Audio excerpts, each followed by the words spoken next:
Bonjour, bienvenue sur Véné et Raisonnons dans la série Pourquoi je ne suis plus adventiste. Dans un échange que j'ai eu avec une personne en Guadeloupe qui me disait qui a fréquenté la communauté adventiste en discutant avec un pasteur pour lui poser des questions sur Madame White. Le pasteur lui a dit que Madame White n'était pas riche et qu'elle a terminé sa vie étant endettée. Voilà, ça c'est quelque chose que pour ceux qui ont fréquenté l'Adventiste ou qui fréquentent la dénomination adventiste, c'est ce mythe qu'on va répéter sans cesse pour vous montrer que Madame White était une personne humble, qui a, qui était désintéressée. Alors, nous allons essayer de voir cette question, Ellen White, prophétesse ou profiteuse? Parce que pour ceux qui ont vu la vidéo, comment Madame White est celle qui dicte la doctrine adventiste. Donc même quand quelque chose n'est pas biblique, le fait qu'elle le dise, c'est ce qu'on doit défendre. Et les adventistes, je ne parle pas de tous les adventistes, comme je dis, quand nous traitons ces sujets, mettez vos émotions de côté parce que l'objectif, ce n'est pas l'attaque contre les adventistes. Il y a des personnes nobles dans l'adventisme que nous connaissons. Il y a des bonnes personnes sincères qui veulent faire la volonté de Dieu. OK? Donc, ce n'est pas une attaque contre les adventistes, c'est l'attaque contre l'adventisme. OK? Alors, beaucoup d'adventistes, une grande majorité, quand ils parlent de l'Église catholique et d'autres dénominations qui traitent de Babylone, personne ne dit rien. Lorsque vous allez parler que Madame White, c'est la papesse adventiste, directement, vous allez voir les gens sur les commentaires prendre ça comme vous promettre toutes sortes de choses. La prochaine fois, je mettrai tous vos commentaires en vidéo et le mettre en public. Comme ça, toutes les menaces que vous faites en cachette ou par email, nous allons les présenter devant tout le monde avec vos noms. Donc, vous êtes prévenus. Si vous n'avez pas d'arguments solides basés sur des choses concrètes, nous sommes prêts à la contradiction parce que les gens ne sont pas nos ennemis. Mais si ça arrive au point où il y a les menaces, je vous dis, on afficherait vos noms. Je vous préviens déjà. OK? Mais si vous voulez commenter, vous montrer votre désaccord, apportez les arguments respectueusement. Et ça nous fera plaisir. Parce que c'est ça l'objectif. Si vous pouvez avoir des arguments contraires, nous sommes prêts à revoir si nous nous trompons. On n'est pas là pour dicter aux gens ce qu'ils doivent penser, mais on est prêt si la méthode que vous employez est une méthode respectueuse. Donc, pourquoi j'ai dit que Mme White est la papesse de l'Église adventiste? Parce qu'il y a une doctrine d'abord qui est consacrée à Mme White. Vous ne pouvez pas être baptisé dans l'adventisme sans les 28 doctrines, dont la doctrine consacrée à Mme White. Et la plupart des doctrines dans l'adventisme sont façonnées par Mme White. Nous avons expliqué par rapport à la dîme. La dîme que même Mme White dit elle dit qu'on ne peut pas prouver la dîme dans le Nouveau Testament, mais la dîme est présentée dans l'adventisme et l'adventisme confirme dans ses croyances que voilà, qu'il n'y avait pas. Les adventistes aiment toujours adapter le modèle lévitique comme une méthode biblique solide. Déjà, dites-moi, quelle méthode lévitique? Dans la méthode lévitique, il y avait quatre dîmes. Il y avait la dîme des pauvres, les pauvres, les orphelins, les étrangers, et ce n'était pas l'argent. Vous allez voir qu'eux vont toujours vous donner les phrases. Et on voit que dans l'évolution, on nous dit que les adventistes sont efforcés de suivre les conseils de Ellen White. Oui, pour ceux qui ont vu la vidéo précédente. OK? Parce qu'ils avaient commencé par la bienveillance systématique. Bon, remarquez bien, bienveillance systématique, c'est toujours une façon insinuée de te pousser à donner l'argent régulièrement. Certes, on n'imposait pas aux gens 10%, mais il fallait donner. Mais Madame White est la première à utiliser Malachi en disant que Dieu, après, elle confirme par une autre vision en disant que Dieu lui a montré que, voilà, les gens devaient donner la dîme. Ceux qui ne donnent pas devaient être maudits. OK? Et c'est comme ça que, puisque ce mouvement ne devait pas tenir sans de l'argent, il fallait à tout prix trouver un moyen. Et c'était l'astuce que Madame White et les autres ont pu mettre en place pour faire peur aux gens. Au point où on te disait, si tu n'es pas, si tu es malade, c'est parce que tu as retenu ta dîme. Donc, on devait vérifier d'abord si tu as ta dîme. C'est Madame White, c'est pas moi qui le dis. Je l'ai présenté dans la vidéo précédente. Il y a des personnes qui ont commencé à contester Madame White en disant que non, son mari et elle font, voilà, ils ne sont pas, c'est pas une vraie prophétesse, voilà, ils volent de l'argent, voilà, c'est des personnes, c'est écrit dans la société adventiste. Ils ont commencé à remettre en question. Et plus tard, les accusations ont été confirmées par John Kellogg que son mari voulait l'escroquer 5 000 $ à l'époque, qui équivalent à presque 200 000 $ aujourd'hui. Donc, je l'ai mis dans la documentation pour ceux qui voient, qui ont regardé la vidéo. Je vais me donner le document. Le document est trouvé, vous pouvez trouver ça dans notre groupe Telegram. Notre groupe Telegram. OK? Et on a les déclarations du mari de Madame White qui dit, nos affaires financières se portent bien. Nous avons encore de la richesse dans nos plumes. Si si nous nous éloignons de l'agitation, des soucis du travail, si nous utilisons nos plumes. Remarquez bien, quand il parle plume, c'est quoi? Les livres supposés inspirés de Dieu. En fait, les livres plagiés, que son mari et elle plagiaient chez les bons auteurs de cette époque et qui prenaient des choses, ils mettaient ça en disant comme ça venait de Dieu. Et la tactique, c'était justement faire passer Madame White comme la prophétesse. Et les écrits sont d'une importance qu'il faut à tout prix avoir. Et dans le mythe, revenons sur le mythe adventiste, quand vous parlez de Madame White. On vous dit, Madame White, elle n'était pas riche. Elle n'avait pas grand-chose. Je vais essayer de parcourir quelques éléments ici avec vous. Déjà, toutes les personnes qui ont évalué, comme Thomas Hamilton, qui ont évalué les périodes estimées de 10 ans environ de Madame White sur ses revenus grâce au livre, il dit, elle a peut-être commencé sans le sou dans des années 1840. Mais la situation s'est rapidement inversée. À la fin de 1850, 1850, pardon, elle gagnait plus de 1 000 $ par an en droit d'auteur. Madame White a gagné 11 435 $ au cours de la décennie de 1856 à 1866. En dollars, en 2020, on parle de 2020. Si on compte l'inflation encore, nous sommes en 2025. Elle représente 334 312 $, soit plus de 33 000 $ par an. Pourtant, ces années étaient maigres par rapport à ce qu'elle gagnerait plus tard. Dans les années 1890 à 1900, elle gagnait entre 8 000 et 12 000 par an en droit d'auteur sur des livres. En dollars de 2020, ça représente 252 251 et 378 377 par an. Ce type de revenu facilement, la placerait facilement parmi les 1% des salaires les mieux payés au monde. Est-ce que vous comprenez, les amis?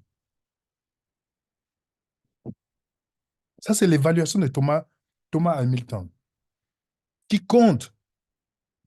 Donc, Madame White était parmi les mieux payés. On parle des années 1800, là. Quand on essaie d'évaluer à l'argent d'aujourd'hui, vous comprenez? Et son mari, James White, il dit, avec la demande, avec la demande euh, croissante pour nos livres, il y aura un revenu de plusieurs milliers de dollars par an, en plus de l'immense bien que nos écrits feront. Donc, il savait très bien que les livres qu'il vendait, il y avait un grand revenu derrière.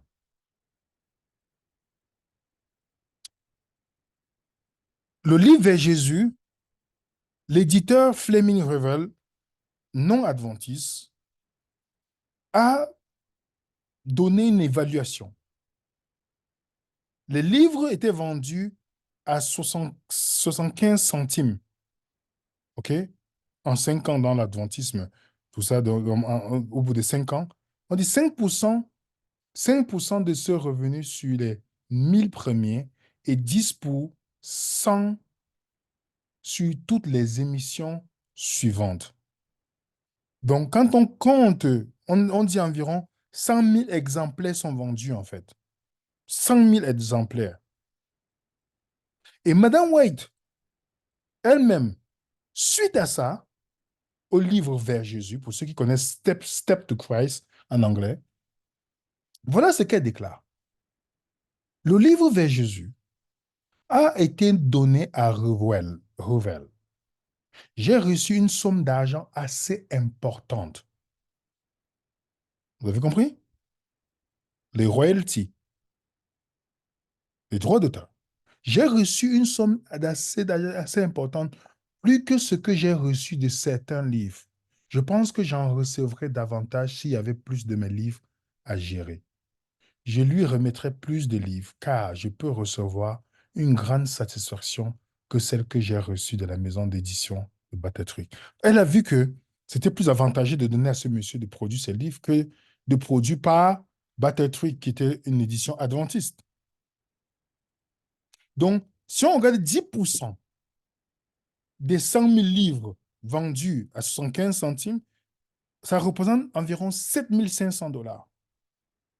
Si on convertit en notre temps 2025, ça doit arriver dans les 300 000 $. Soit on est dans les, voilà, 47, 48 000 l'année. OK? Et si le livre est vendu plusieurs, c'est encore énorme. Donc, elle a reçu beaucoup d'argent. Des livres plagiés. Et il y a aussi une chose que les gens ne savent pas. Madame White recevait, elle et son mari, un salaire similaire à celui versé au pasteur. Certes, ce n'était pas grand-chose comparé aux droits d'auteur qu'elle recevait d'un livre, mais elle recevait quand même un bon montant. Elle avait le salaire de pasteur, elle et son mari. En plus des livres, elle avait encore un autre salaire. Et, figurez-vous, la partie que beaucoup de dirigeants pro-white n'aiment pas parler, c'est ses revenus locatifs. Parce que Madame White et son mari, qui étaient des bons businessmen, ils ont acquis beaucoup de biens immobiliers. Et ils louaient les propriétaires. OK? Donc, ils avaient un revenu locatif. Par exemple, en 1878, Madame White mentionne la location d'une des maisons qu'elle possédait pour 65 $ par mois, ce qui représente 1000 1769 en 2020, quand on compare donc, à cette époque-là. Elle demande à Willy, son fils, de percevoir le loyer de deux locataires différents qui étaient en retard de paiement. En 1889, elle tente de louer sa maison à Batatrick pour 12 à 15 $ par mois, ce qui représente 438, 351 $ en 2020. En 1890, elle discute de la location d'une des plus grandes propriétés de 175 000, donc qui représente 5 000 $. J'ai même des références de lettres ici que vous allez retrouver. OK? Contrairement à Jésus, aux apôtres, à de nombreux prophètes dans la Bible, qui étaient souvent pauvres, Madame White a vécu une vie réservée aux plus riches de son époque. Elle avait d'autres revenus. Madame White était payée pour les articles qu'elle mettait, qu'elle publiait. Elle était payée pour ça, tandis que d'autres le faisaient gratuitement. Elle vendait des différentes marchandises, comme les images religieuses ou la promotion de ce qu'on appelle la réforme vestimentaire que les adventistes vont dire. Elle vendait, dans chaque église où elle partait, Les pièces, elles valaient 1 dollar la pièce. Peut-être c'est insignifiant pour nous aujourd'hui, mais à l'époque, ça coûtait, ça venait à dans les 29 dollars par patron qu'elle vendait sur la réforme vestimentaire. Et vous savez quoi? À ce temps-là, les gouvernements n'avaient pas l'impôt, il n'y avait pas d'impôt sur le revenu des personnes physiques. Donc, par conséquent, Madame White a conservé une grande majorité de ses biens.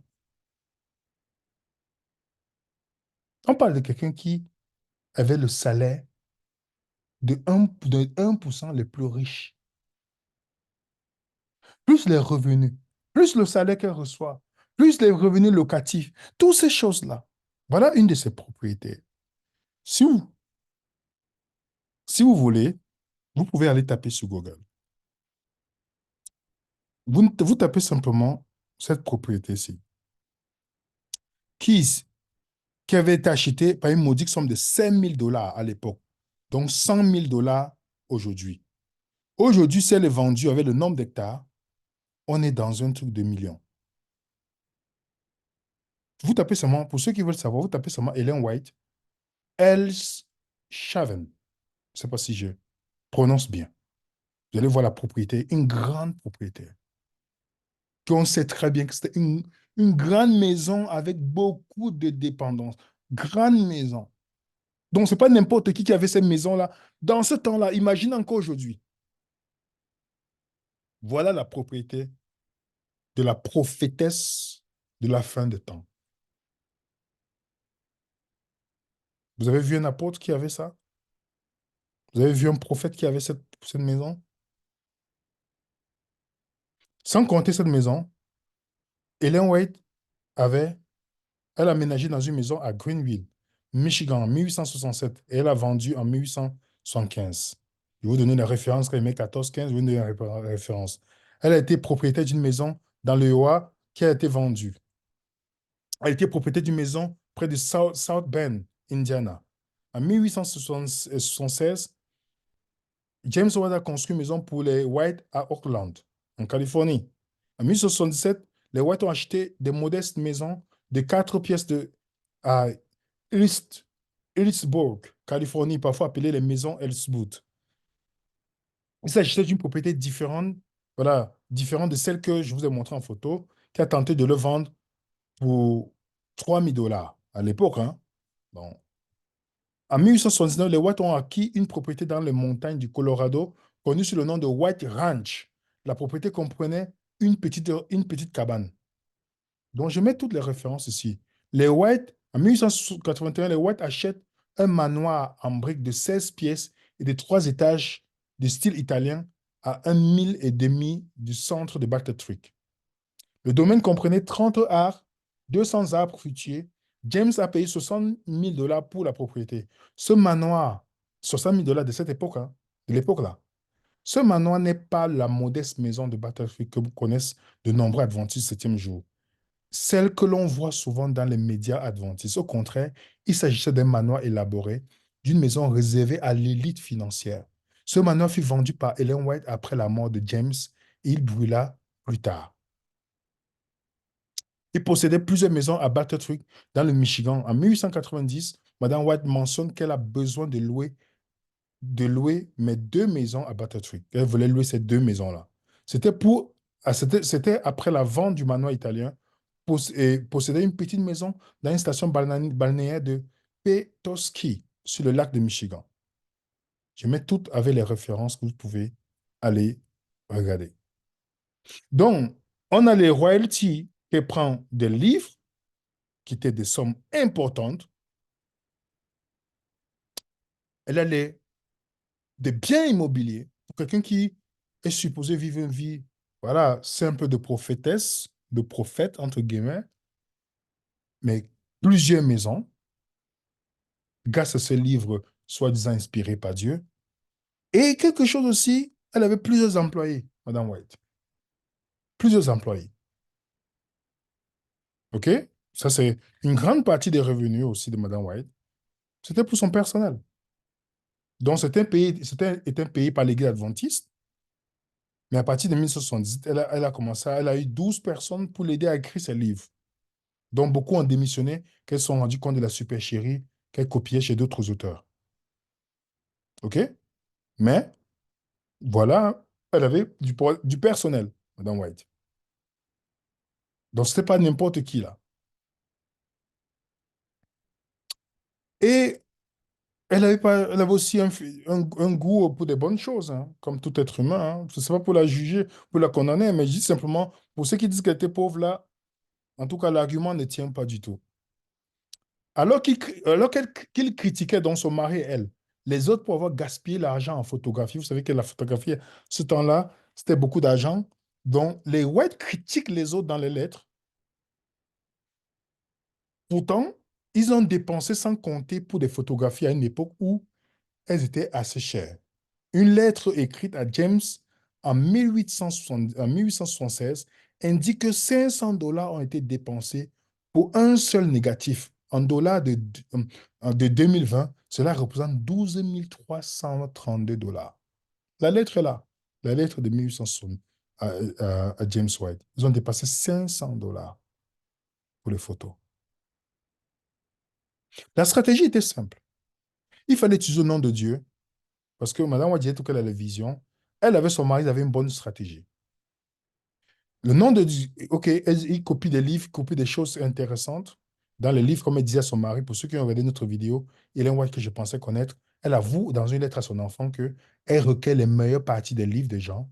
Elle lui dit de ne le dire à personne. Alors, ces livres qui étaient venus de Dieu, alors on poussait par une stratégie bien rodée que chaque personne devait avoir les livres. OK? Vous avez par exemple dans Southern Watchman de 15 janvier 1903, elle dit les livres les plus importants, Patriarches et Prophètes, la trahie des siècles, Jésus-Christ, devraient être vendus partout. Ces livres contiennent la vérité pour notre époque. Une vérité qui doit être proclamée dans toutes les parties du monde. Rien de ne doit empêcher de la vendre.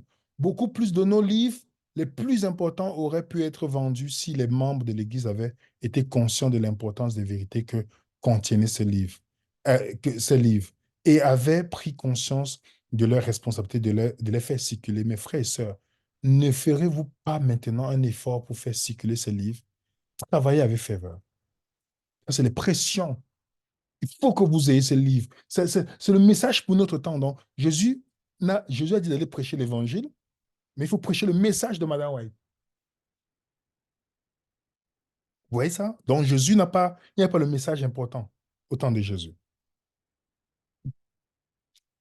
Les volumes de l'esprit de prophétie, la grande controverse, aussi les témoignages devraient être introduits dans chaque famille qui observe le sabbat.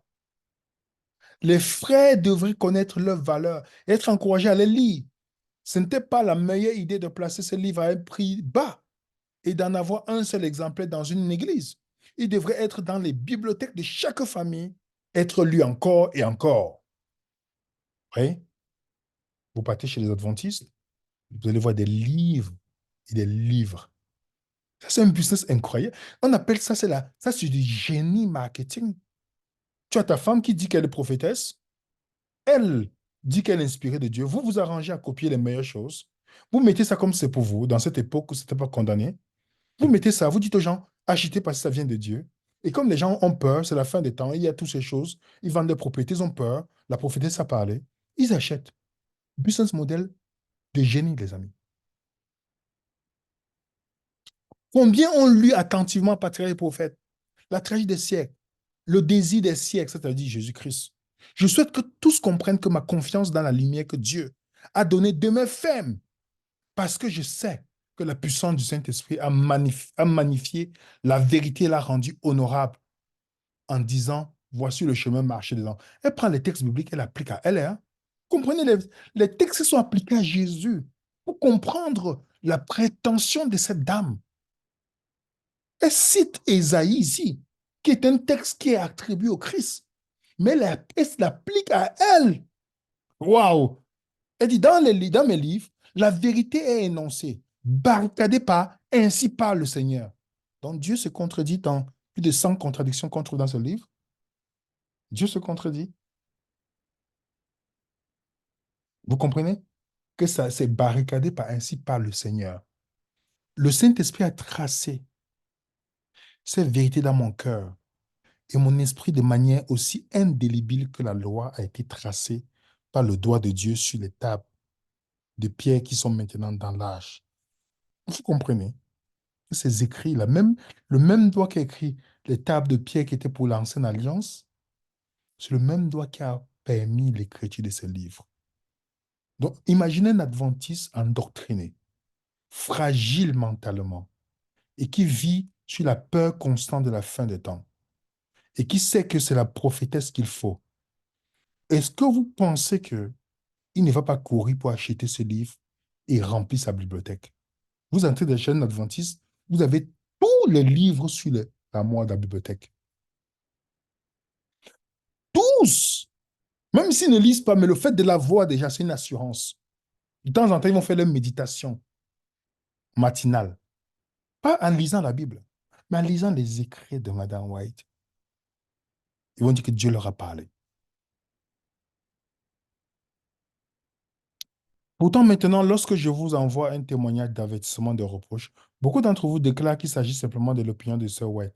Vous avez ainsi insulté l'Esprit de Dieu. Donc, quand vous comprenez, Madame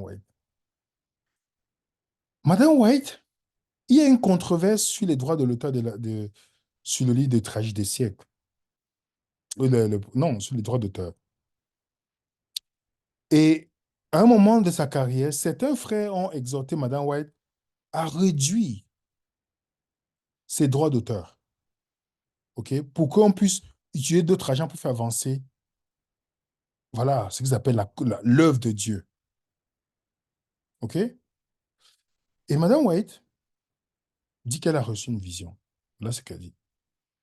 Il m'a été montré que certains hommes travaillaient avec le frère Smith de manière sournoise, afin de l'amener à placer ses droits d'auteur les plus bas possibles sur les livres. Le frère Smith, Uriah Smith, dont on parle de Uriah Smith, s'était trompé sur l'objectif de ces hommes. Ils pensaient qu'ils essayaient vraiment de faire avancer la cause de Dieu. Ils ont obtenu ce qu'ils désiraient.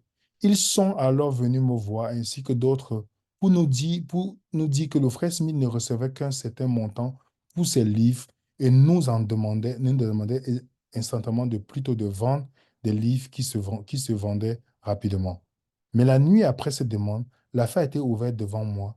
J'ai vu qu'ils avaient rendu visite au frère Smith et obtenu son consentement à un faible droit d'auteur afin de pouvoir présenter cela comme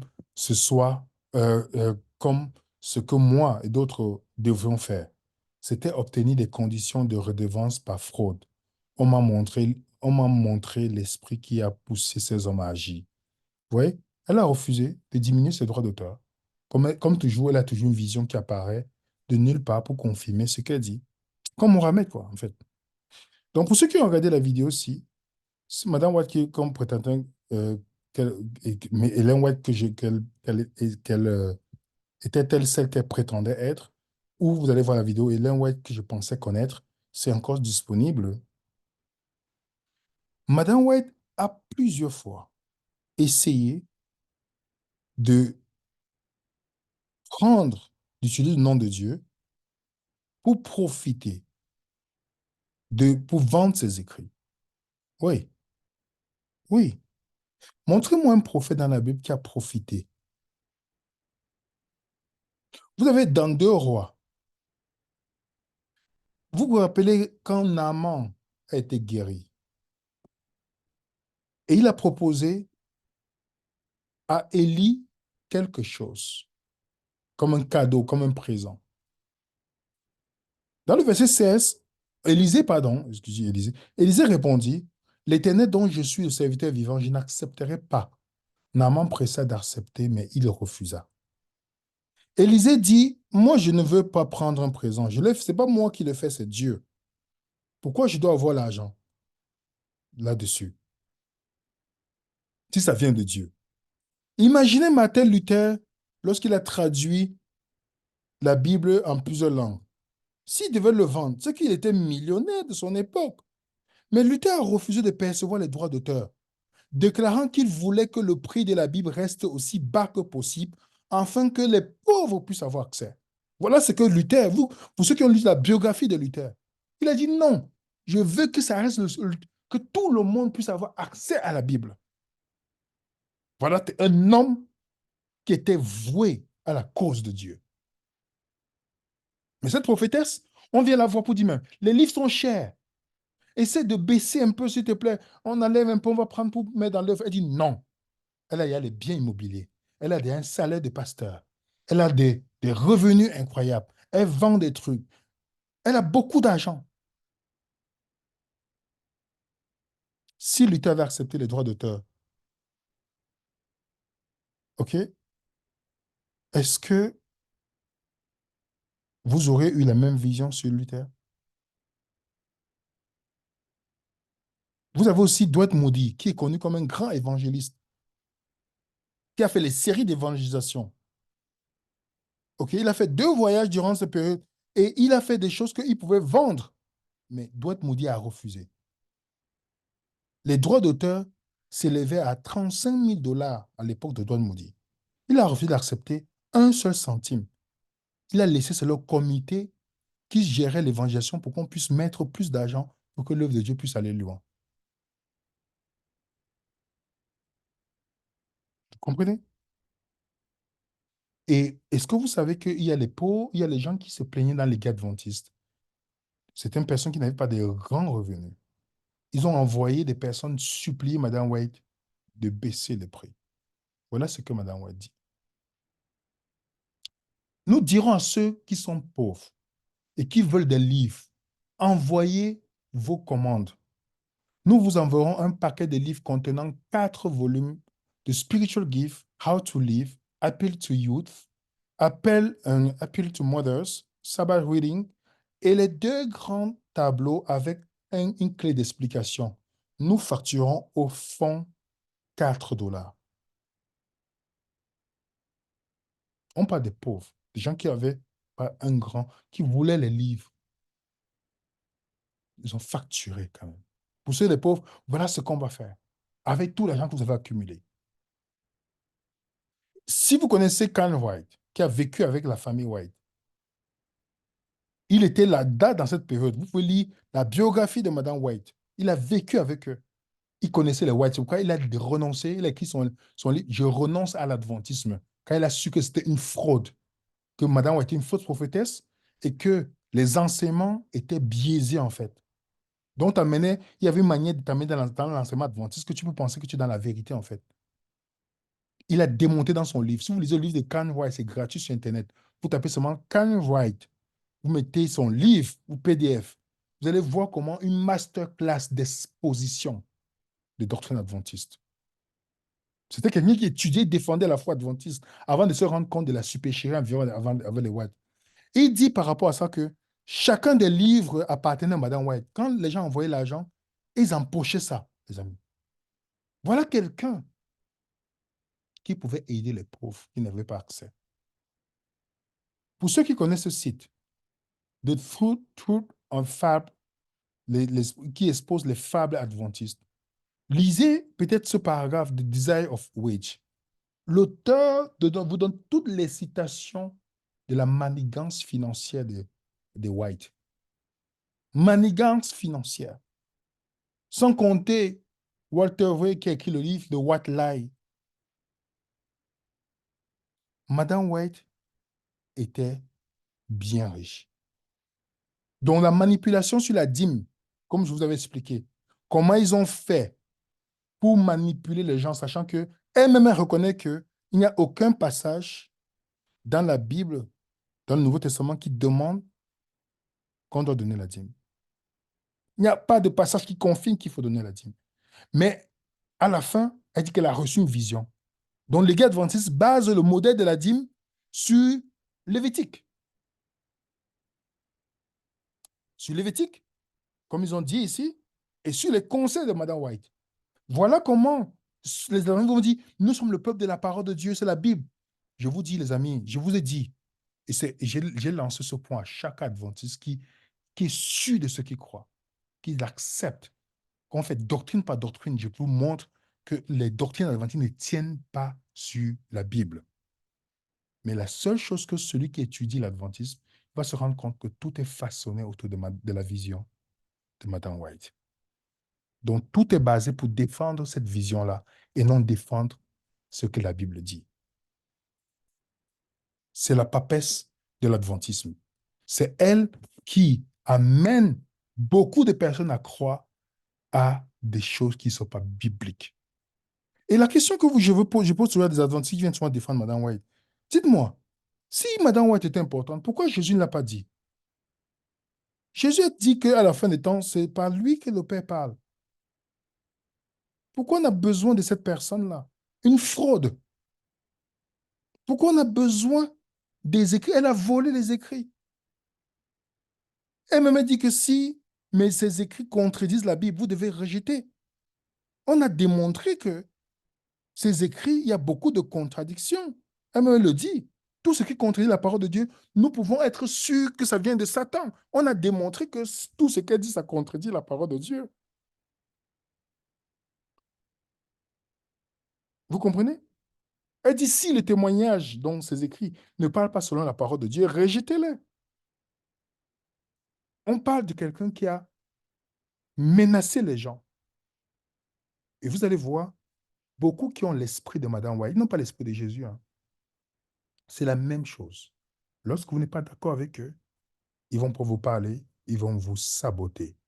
C'est la même stratégie de Madame White. Regardez toutes les lettres de tous les gens qui la critiquaient, comment elle exposait même les erreurs en public pour les humilier. Vous parlez que c'est l'esprit de Christ, ça. On parle de quelqu'un qui a humilié les gens qui mangeaient la viande, peut-être manger la viande en cachette. Pour ceux qui ont vu la vidéo, cette vidéo que j'ai mise sur Internet, il y a des adventistes qui culpabilisent parce qu'ils mangent encore la viande. Ils culpabilisent. On parle d'une dame qui a passé toute sa vie à manger la viande en cachette et passer le temps à critiquer les autres qui mangeaient. Je pense, manger même les fruits des mers. Je vous ai démontré dans la vidéo que c'est à la fin de sa vie que c'est une femme catholique qui l'a convaincue d'arrêter la viande finalement. Pourtant, elle a reçu la vision depuis des années. Mais elle passe le temps à dire aux gens, si vous mangez, Dieu n'écoute pas vos prières. Voilà la prophétesse qui avait beaucoup de biens. Et même ceux qui disent qu'elle était pauvre ne peuvent pas vous donner les preuves qu'elle était pauvre.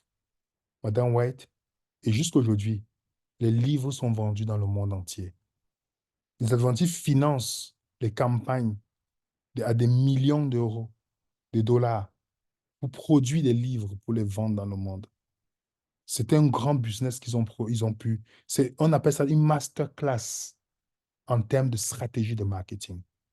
Quelqu'un qui se prétend prophétesse, que c'est tout ce qu'elle dit, ça vient de Dieu, et tu as besoin de ses écrits, parce que si tu rejettes ses écrits, tu rejettes Dieu. Alors dis-moi, il n'y a que ceux qui sont faibles d'esprit qui peuvent encore avoir ces livres chez eux. Surtout qu'on connaît la contradiction biblique, les hérésies, je parle des hérésies les plus graves bibliquement. Pourquoi les adventistes ont choisi de baser la dîme et beaucoup de leurs enseignements sur l'Ancien Testament, disant qu'ils acceptent Jésus? Pourtant, dans le Nouveau Testament, vous ne voyez aucune de ces choses, le sceau de Dieu, le sabbat, la dîme et beaucoup d'autres choses. La nouvelle alliance, est-ce que vous savez que les adventistes ne savent pas c'est quoi la nouvelle alliance? Vous posez la question à un adventiste, il va vous dire que la nouvelle alliance, c'est la loi de Dieu qui est écrite dans notre cœur. Mais quand vous partez dans Hébreu, vous lisez Hébreu avec eux, ils sont confus. Hébreu 7, Hébreu 8 et Hébreu 10. La nouvelle alliance est tellement si simple parce que l'adventiste, sur la base de l'alliance, il ne connaît même pas c'est quoi l'alliance. Tout est dans la vision qui est présentée. Donc, il ne faut pas en vouloir à un adventiste qui ne comprend pas. Parce que lorsque Ellen White a pris, lorsqu'elle a pris ton cerveau par ses écrits, il est difficile que tu sortes. Je vous dis, pour toutes les personnes qui étaient dans l'adventisme et qui aujourd'hui peuvent étudier la Bible seul, ça prend une force de caractère qu'on ne peut pas imaginer. Il ne dit pas que Dieu, ils étaient disposés que Dieu puisse ouvrir le cœur. Oui, c'est vrai. Mais ça prend une force de caractère. Comme toute personne qui sort d'une secte, ça prend une force de caractère. Parce que l'opposition que vous allez avoir, c'est l'opposition des gens qui sont tellement, Madame White représente tout pour eux. Quand on parlera de Jésus, ils ne vont pas agir comme ça. Tout pour eux. Pour vous montrer l'esprit. On parle d'une dame qui a communiqué avec les morts. Il y a même des gens qui ont réussi à venir sur les commentaires. J'ai regardé les commentaires et c'est pourquoi je comprends qu'avoir le diplôme ne sert à rien. Je ne dis pas qu'il faut pas avoir le diplôme, mais parfois les gens sont que des bons perroquets. Ils ont fait les grandes études pour avoir une réflexion des huîtres. Excusez-moi, ce n'est pas une insulte, c'est une réalité. Comment on vous présente une citation claire, nette de quelqu'un qui dit qu'elle a rêvé de son mari, qui lui dit de se reposer dans tout ça. Elle se lève du rêve et dit le rêve était tellement réel qu'elle a mis en pratique ce que son mari mort lui a dit dans le rêve. Et vous venez me dire que non, c'est seulement un rêve. Pourtant, elle a mis en pratique. OK, tout le monde peut rêver d'un être cher. Est-ce que je veux mettre en pratique ce que ma femme m'a parlé dans les rêves? Comment les adventistes appellent ça, si vous leur posez la question, si on communique avec les morts ou on fait quelque chose que les morts nous ont dit, ils vont vous dire c'est le spiritisme. Mais lorsqu'ils viennent sur Madame White, directement, leur cerveau éteint. Directement. Directement. Parce qu'il y a une forme d'allégeance à cette femme qui a pris la place de Jésus dans leur vie. Qui a pris la place de Jésus dans leur vie. Voilà le problème. Et je vous dis, derrière ces livres se trouve une force satanique qui captive le cerveau d'un individu. Il a l'impression qu'il étudie la Bible en lisant ses écrits. C'est pourquoi vous allez voir, quand j'ai fait le sanctuaire, j'ai refait le sanctuaire, j'ai revisité certaines choses. Remarquez bien, j'ai démontré toutes les choses qu'elle dit qu'on ne trouve pas dans la Bible. Mais combien d'adventistes croient? Des millions croient à ça. Quand j'ai présenté ça à quelques adventistes qui cherchent la vérité, ils m'ont dit, mais comment est-ce que elle dit que chaque fois qu'on confesse nos péchés sont transférés dans le sanctuaire céleste. Mais William, tu veux comment c'est possible qu'il n'y a pas de référence biblique? On a tout démontré. Que le Jésus, qui est sacrificateur de l'adventisme, il est différent du Jésus biblique. En démontrant toutes ces choses, certaines personnes sont choquées, disent oui, parce que c'est Satan qui a inspiré cette dame. Comme tous les faux prophètes mélérites, ils ont une puissance satanique qui les accompagne. C'est pourquoi il y a des millions d'adeptes dans le monde. Donc, il faut beaucoup prier pour un adventiste. Parce que quand il se libère de Madame White, il commence à ressentir une liberté qu'il n'avait jamais eue en Christ. Donc, l'une des victimes des adventistes sont les premières victimes de Madame White. C'est pourquoi il faut avoir un regard différent de compassion. Même quand ils viennent insulter. Je me rappelle tout le temps, là, même parfois, ça, tu te dis, mais comment il insulte? Voilà ce que j'ai dit. Est-ce qu'il n'y a pas... Mais tu te rappelles tout le temps que, écoute, il est sous l'emprise de cette femme, de l'esprit qui a inspiré cette dame. Donc, il faut avoir beaucoup de volonté de pouvoir remettre en question tout.